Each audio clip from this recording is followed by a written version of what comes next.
नमस्कार, मैं हूं धर्मेंद्र। आप देख रहे हैं ऑनलाइन न्यूज इंडिया। इस देश में दो नेता हैं। एक नेता है राहुल गांधी, जिस नेता को पप्पू बना करके साइड में डाल दिया गया, और एक नेता जिसका नाम नरेंद्र मोदी, जिसको इस देश का यशस्वी, बलशाली, बाहुबली नेता बना करके लोगों ने सर आंखों पर बैठा लिया। लेकिन हो क्या रहा है? हो ये रहा है कि जो राहुल गांधी ने कहा था वो सच हो रहा है, और जो मोदी जी ने जो वादे किए थे, जो मोदी जी ने किया, उसकी वजह से देश आज कहां पर खड़ा है ये लोग देख सकते हैं। किस तरह से राहुल गांधी की एक एक भविष्यवाणी, और ये नहीं कि कोई एक दिन पहले, 2 दिन पहले, या 1 हफ्ता 2 हफ्ता पहले, साल भर पहले राहुल गांधी जी ने जो कहा वो सच होता हुआ नजर आ रहा है। और बड़ी बात यह है कि हाई कोर्ट भी अब वही बात कह रहा है जो राहुल गांधी पहले कह चुके हैं। किस तरह से राहुल गांधी की हर बात सच साबित हो रही है, और नरेंद्र मोदी की हर बात न केवल जुमला साबित हो रही है, बल्कि देश के लिए कहीं ना कहीं हानिकारक तक साबित हो रही है। यह सच्चाई है इस देश की, इस समय की, मौजूदा समय को अगर देखें, आगे क्या होता है वो वक्त बताएगा। लेकिन दिल्ली हाईकोर्ट ने सख्त टिप्पणी की है, और दिल्ली हाईकोर्ट ने क्या कुछ कहा है? सुनामी, जिस शब्द का जिक्र राहुल गांधी ने 1 साल पहले कर दिया था, वो भाषण भी राहुल गांधी का आपका सुना देंगे, वो बाइट आपको सुना देंगे। और दिल्ली हाईकोर्ट अब क्या सुनामी शब्द का दिल्ली हाईकोर्ट अब क्यों जिक्र कर रहा है, ये समझिए कि किस तरह से राहुल गांधी जो कह रहे थे, अब वो हाईकोर्ट उस शब्द को मान रहा है।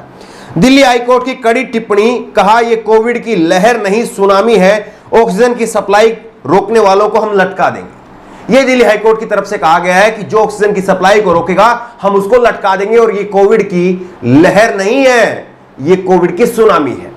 और यही बात 1 साल पहले मार्च 2020 में, 1 साल से भी 1-1.5 महीना पहले जो है, वो मार्च 2020 में राहुल गांधी ने कही थी। राहुल गांधी ने कहा था कि अगर मोदी सरकार नहीं जागी, नहीं चेती, तो देश में एक सुनामी आने वाली है और सब कुछ तबाह हो जाएगा। उस नेता को लोगों ने पप्पू बना दिया, व्हाट्सएप यूनिवर्सिटी ने पप्पू बना दिया, बीजेपी के आईटी सेल ने उसको पप्पू दिखाया, और नरेंद्र मोदी जी जो ये कह रहे थे कि हमने कोरोना से जंग में 150 लोगों की मदद की, 150 लोगों की मदद की, नरेंद्र मोदी जी कह रहे थे। उनके 150 लोगों की मदद वाला वक्तव्य आज ये हो रहा है कि पाकिस्तान जैसे लोग, पाकिस्तान जैसे देश, छोटे देश, वो हमको कह रहे हैं कि हम आपकी मदद करेंगे। आप कह रहे थे हमने 150 लोगों की मदद कर दी है, 150 देशों की मदद कर दी है, और अब हालात ये हो गए हैं कि जगह जगह से अब देश की तरफ, जगह जगह से पूरी दुनिया की तरफ से हमारे देश भारत के लिए मदद की पेशकश आ रही है कि हम आपकी मदद करना चाहते हैं, हमें मालूम है कि आप संकट में हैं। लेकिन यहां पर सरकार, योगी आदित्यनाथ ने क्या कुछ कहा? योगी आदित्यनाथ ने कहा कि कोई कमी नहीं है ऑक्सीजन की, कोई कमी नहीं है कहीं पर भी दवा की। ये लोग मानने के लिए तैयार नहीं है, अभी भी गुलाबी मौसम में खोए रहना चाहते हैं।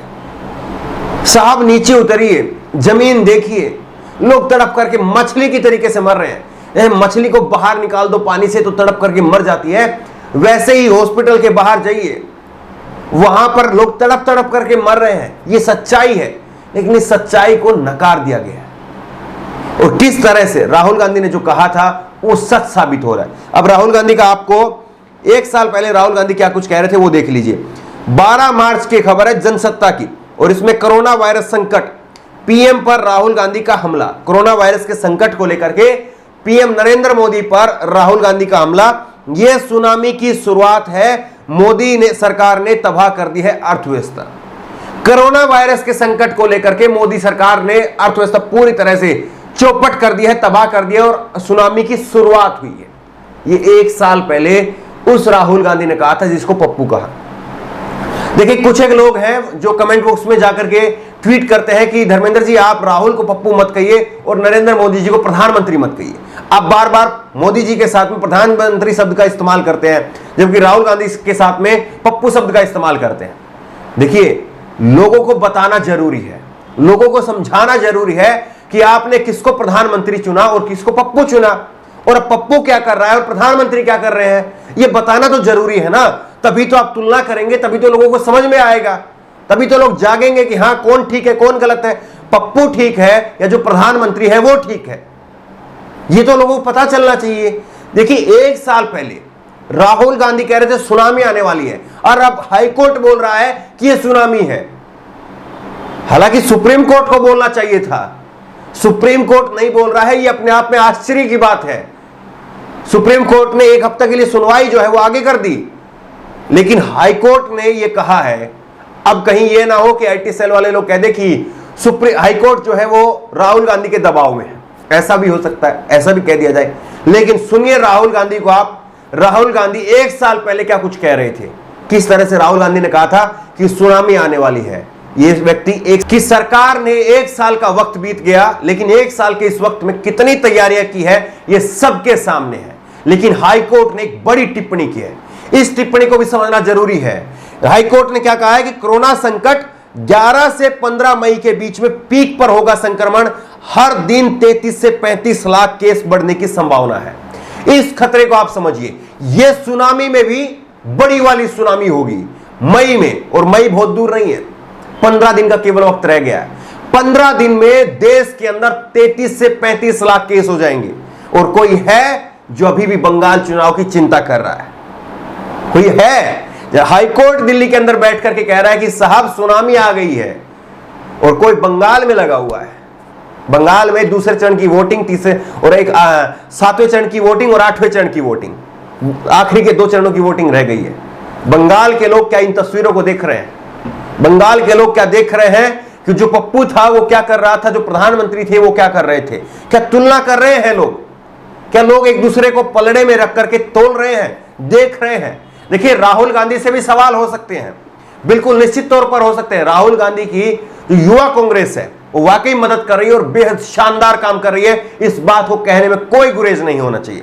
लेकिन सवाल यह है कि केवल युवा कांग्रेस के बलबूते पर, अगर राहुल गांधी जी आप एग्जाम्पल सेट करना चाहते हैं, तो केवल युवा कांग्रेस के बलबूते पर आप इतने बड़े देश को नहीं बचा सकते। कांग्रेस वाकई एक बड़ा संगठन है, बड़ी पार्टी है। कांग्रेस को चाहिए कि अपने जिले जिले में जितने भी कार्यकर्ता है उनकी एक समिति बनाई जाए और वहां पर वो समितियां काम करे, छोटे छोटे जिले में, मोहल्ले में, तब जाकर के देश बच पाएगा। अगर राहुल गांधी वाकई चिंतित है तो उनका अगला कदम यह होना चाहिए। और प्रधानमंत्री नरेंद्र मोदी जी के लिए हम सीधा ये कहेंगे कि इस वक्त में जब दिल्ली हाई कोर्ट ये कह रहा है कि सुनामी आ गई है और 15 दिन बाद में यहां पर 33 से 35 लाख केस आने की संभावना है, तुरंत प्रधानमंत्री नरेंद्र मोदी जी को कम से कम, हालांकि कांग्रेस की तरफ से तो कहा गया था कि 7,500 रुपए हर महीना मिलना चाहिए, लेकिन हम ये कहते हैं कि कम से कम आप जितने भी प्रवासी मजदूर हैं, जितने भी गरीब हैं, उनके खाते में सीधे, कर्जा नहीं, सीधे पैसा डालिए 3-3 हजार रुपए। अगर इस देश को बचाना है तो, इस देश को बचाना है। और जो पीक आने वाला है 33 लाख सोचिए कि कोर्ट कह रहा है और सरकारी आंकड़े होंगे, जो असलियत में होगा वो 3 करोड़ होगा, क्योंकि कई सारी स्टडी ये कह रही है कि सरकार आंकड़े छुपा रही है, करीब करीब 10 गुना कम करके दिखाया जा रहा है। तो 33 लाख का मतलब आप ये मान करके चलिए कि कम से कम नहीं तो 3 करोड़ से ऊपर केस रोजाना आएंगे। कैसे बचेंगे आप? हर व्यक्ति तकरीबन तीसरा चौथा व्यक्ति, हर व्यक्ति देश के अंदर कोरोना संक्रमित हो जाएगा। कहां पर फिर आप ऑक्सीजन की सप्लाई कर पाएंगे, आईसीयू की सप्लाई कर पाएंगे, बेड, वेंटिलेटर कहां पर सप्लाई कर पाएंगे? नहीं हो पाएगा। इसलिए सीधे 3-3 हजार रुपए हर गरीब व्यक्ति के खाते में डालिए। और देश में जितने भी बड़े शहर हैं जिनमें व्यवस्था पूरी तरह से खत्म हो चुकी है, दिल्ली है, मुंबई है, कलकत्ता है, जितने भी बड़े शहर हैं, लखनऊ है, वहां पर आप एकदम से संपूर्ण पूरी तरह से टाइट कर्फ्यू लगा दीजिए, तब जाकर के देश बच सकता है। लेकिन पहले आपको पैसा डालना होगा। पैसा अगर आपने नहीं डाला गरीबों के खाते में तो गरीब मर जाएगा। इस बात को याद रखिए आप, गरीब मर जाएगा। गरीब के खाते में पैसा डालिए, पैसा डाल करके सख्त लॉकडाउन लगाइए, तब जाकर के देश बच पाएगा। बहरहाल अपनी तरफ से हमारे जो सवाल थे हम सवाल भी उठाते हैं, जो सुझाव है वो सुझाव भी देते हैं। करना तो सरकार को है, हमारा काम तो केवल बोलना है, बताना है, दिखाना है। वो काम हम कर रहे हैं। सरकार कर रही है या नहीं कर रही है आप ये देखते रहिए। और अगर वो नहीं करती है तो फिर कितने लोगों को इसकी वजह से केवल भुगतना पड़ेगा, ये सब भी आपके सामने होगा। बहरहाल राहुल गांधी ने जिस तरह से कहा, कोर्ट ने उसके ऊपर मोहर लगाई और नरेंद्र मोदी जी का काम आपके सामने है।